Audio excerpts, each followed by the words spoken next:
just like to spend a minute going over the second most interesting topic on Pesach, and that's Kitniyos. And Kitniyos all over the place. Kitniyos all over the place. And here at Eretz Yisrael, you really need to know what you're doing if you're an Ashkenazi when it comes to Kitniyos. The history, in a nutshell, is very simple. That at the time of the Rishonim, the late Rishonim, not earlier, not later. So the Smak and others came up with a gzeira of Kitniyos. It's not in the Gemara, it's not in the Mishnah, it's not in the Torah. It's in the Rishonim, and they had two concerns about Kitniyos. Kitniyos means legumes, rice, peas, beans, things that there, by the way, is a particular list that they gave. And in that list, it's all things that it could be mistaken for flour, for chita.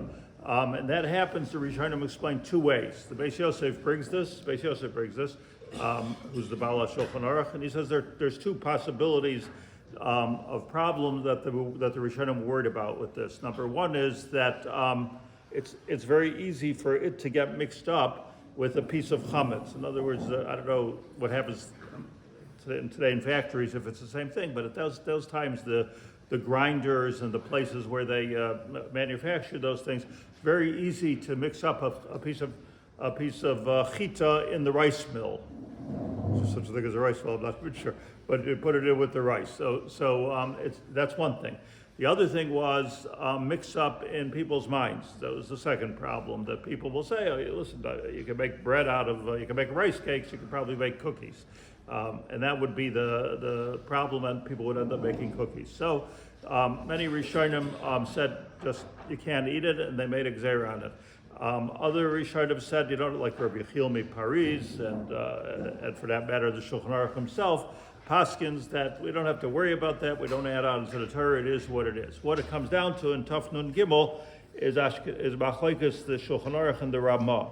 The Shulchan Aruch says that oireis usharbidei Kitniyos eidam boyim l'dechi, but you're never going to get any real chametz out of it. Ubuchelasis v'em tafshel, you're allowed to cook with Kitniyos. That's what the Shulchan Aruch says. And therefore, today the Sfardim who go with the Shulchan Aruch, generally not with the Ramah, they eat. That's why you see in all the stores Kitniyos, popcorn. The Ramah says v'yesh oisrin, quotes the Rishonim that I mentioned, v'minhag ba'Ashkenaz lahachmir. And the minhag in Ashkenaz, which questionable whether he means every Ashkenazi or means ba'Ashkenaz, minhag ba'Ashkenaz lahachmir, where machmir the Rabbah adds ve'ein l'shanos, and you shouldn't change this. Shouldn't change this, or you shouldn't be different than everybody around you. So there are a lot of people trying to change this and say we shouldn't worry about Kitniyos anymore. So I'm always saying the Rabbah says ein l'shanos. The Rabbah says you shouldn't do that. There's always been reasons to do this. Matter of fact, I just want to mention that in different generations where there was a tremendous amount of poverty, all the Ashkenazi Gedolim said Kitniyos is mutter this year. This has happened. You can track this, and it's happened. But Derech Klal for Aniyas, they even said went so far as to say, and not just for poor people, is it because there was some type of a shortage, not just for poor people, but if rich people don't eat it, the poor people are going to feel bad eating it. So therefore, everybody's allowed to eat it. Yeah. So I mean that's how sensitive the Gedolim were. Baruch Hashem, we're not in that situation, so ein l'shanos. Then the Ramah says, and this is really the main point I want to bring out here, Pashut, it's obvious to ein oisher b'di'evad im naflu toich hatafshel. What this means is that Kitniyos, as much as we're machmir, is not chametz. Chametz has its specific halachas, and it's very, very chamer. For instance, chametz is aser b'mashu. Why are we scrubbing and koshering ovens and pots? Because even a mashu of chametz is aser. This is not true with Kitniyos. Kitniyos is not chametz. Kitniyos is isur d'rabbanan, or gzeira the Rishonim, that never took on the chumrah of chametz. That's what the Ramah says.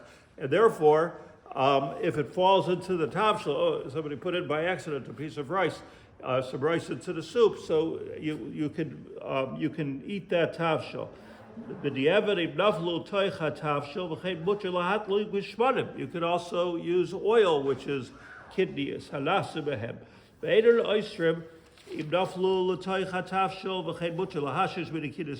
You don't have to sell your kitniyos. Very common mistake. People give me whole lists of kitniyos to sell. You don't have to sell your kitniyos. If you have beads, you don't have to sell them. Chametz you have to sell. And it goes on. The Mishnah Berurah here is machmir, and he says, listen, if you actually see a piece of kitniyos, a bean rolling around in your soup, take it out. Take out the bean. Nobody says that it's usher. The point is that kitniyos becomes like every other isser, a little bit more bakel, because it's not really this is the Gemara, and becomes for sure batal b'shishim. And according to the Mishnah Berurah, all you need is roiv. 60 is batal b'shishim. If you have 51, if it's less than 49%, so it's batal b'roiv. If you have 51, that's a lot of kitniyos. I doubt if in a yogurt. So this is all b'diavad. Stay away from kitniyos. But somebody was saying about a certain oil. I read this on the KSY Chevra, for instance. Somebody was saying about a certain oil that even though it's not kitniyos, but there may be transference. I'm not sure what he meant by transference. There may be transference from real kitniyos into this oil, and that would make this oil. This would be a problem for this oil. But transference is not. I don't know what that means. That if it means that it's in the air, this is nothing. If it means that it's in the same kaleb, Rabbi Yaacov says you could use the same kaleb. You could use kitniyos kaleb. Rabbi Shlomo Zalman didn't like it, but it's not. They're not using the same kaleb. That's not what's happening. We're talking about transference of some sort. So kitniyos is tachlis. Kitniyos is usher for Ashkenazim, mutter for Sfardim, but it's not the isser of chametz. It's a different kind of an isser of gzeira of the Rishonim that we don't eat kitniyos. It has a different set of halachas than all other chametz.